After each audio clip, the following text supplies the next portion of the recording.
Our conversation, we get to have Mr. Robert, that's from ReconAfrica. We recently heard that obviously you announced that you have a working petroleum system. I mean, Namibians are eager to see what is the status and how far are we likely to see production and what is currently happening right now. Testing. Mike. Good afternoon, colleagues from the industry. Good afternoon, audience. I think one of the things I wanted to talk about as you were discussing were actually, I think, 2-3 things I want to just go briefly through before I talk about our project.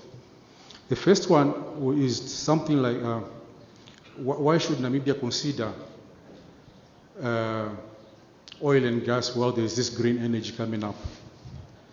I think Namibia, the government itself, and the people should have their interests at heart, because the whole world has their interests at heart.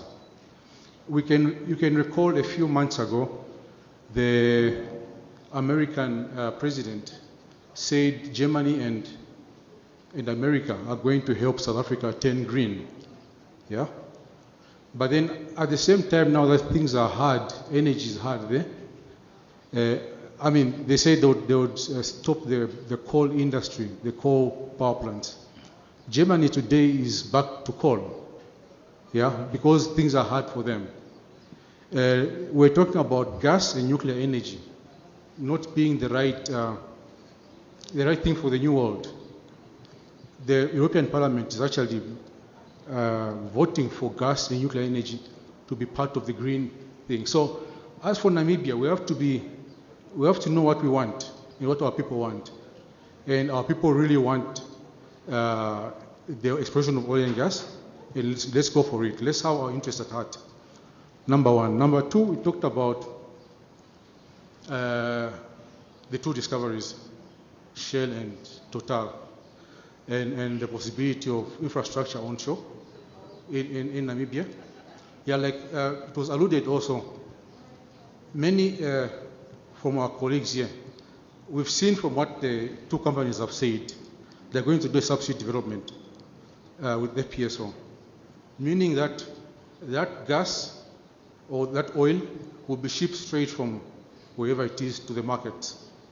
However, we should try to have a lot of benefit from this industry as a country. And my colleagues will agree with me, the minister has the right to request for local, a portion of the production to come onshore. And that's why we must try to capitalize on it.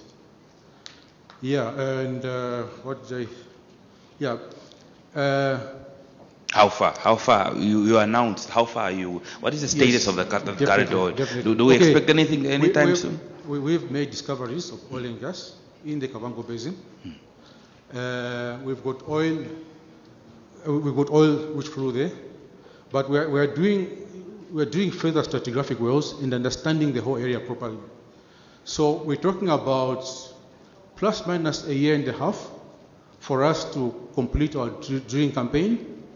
We're also acquiring seismic, 2D, and gravity. We're flying a plane there in order to align the drilling, the seismic, and the gravity, and to choose best locations for our next wells. Oh, so we're talking about plus minus 2 years, we'll be sure. So Namibians can expect some good news by the end of 2024, early 2025. Exactly. We'll hold you to that.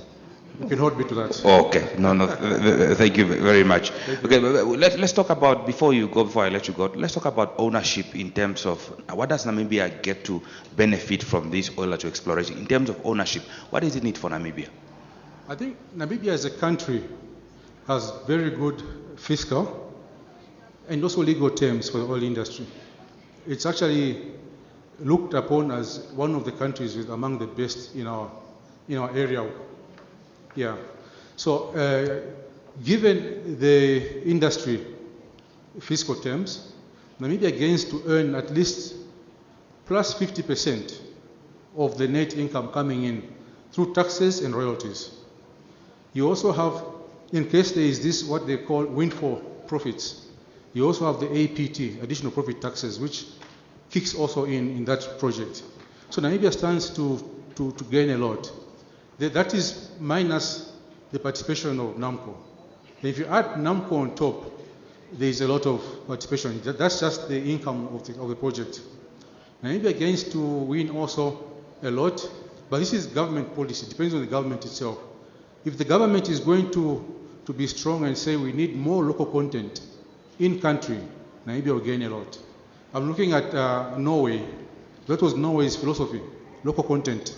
And today Norway is one of the top countries in oil and gas production and also beneficiation to the population. Okay. My final question before I let you sit, let's talk about the fact that why specifically Western groups so against ReconAfrica exploring oil and gas within Namibia in the Kavango Basin specifically, and what is your stance to that? You have to make it clear so that the world is watching, so we also know what your view is. Okay, now which view? The internal or? You talked about Namibian interests being at heart. Let's talk. I think Western people, they are pretty liberal, I should say, and they come and say whatever they want to say. But also in the West, there are many groups which support oil and gas production. So I would think that it's a balanced thing. It appears as if the people who are against oil and gas, the environmentalists and all those people, they are more active than the guys who support. So on my part, I would think, personally, I think I like to hear them. I like to hear their concerns, because some concerns are valid. But what we have proven in the Kavango region is that people were kind of brainwashed to believe things which are not true. And in today's technology, it's very rare to see oil spills and all those things what they are talking about. So coming back to your question, the West is double. There are groups which are for oil and gas and groups which are against. Thank you. Oh, it's quite interesting. You'll find an activist is also driving a car that runs on petrol and diesel. But thank you. So we also just want to give an opportunity to our audience that are obviously in Haines at the Windhoek Showgrounds, as well, that are also following us on NBC's live platforms, maybe to engage us and also pose questions to our panelists and just also air their views and contribution. You are more than welcome to do so. But gentlemen, getting back to